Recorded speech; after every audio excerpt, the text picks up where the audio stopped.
Alright, welcome back ladies and gentlemen to the Chupacabra tutorials channel. I'm your host Larry, and today I'm going to show you how to find the Adyrn Expedition inside of these lost ruins here. The Pilgrim's Path Eothasian Temple. Because it's a little weird where they are, slightly confusing near the end of this mission. Basically, you have to go back up through where you came out from the ruins and retrieving the fragment of shin bone from this ancient god monster. I'm gonna go right back where we came out after all that was said and done with.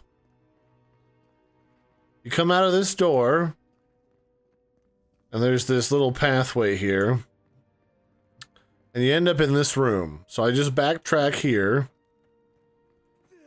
up this little jumping area, and then up here.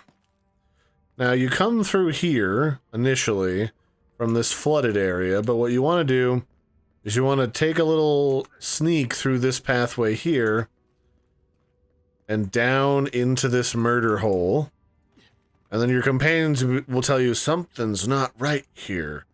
Then you go around the corner, and here's the expedition. You can inspect them, and trigger a cutscene to complete the quest all the way through. It's probably the best idea to do this before you talk to the god creature outside about the giant animated statue. So I hope you found that helpful. This has been how to find the Adyrn Expedition in the Eothas, or whatever it's called, the Eothasian Temple. And I'll catch you next time. Bye everybody, and have a good one.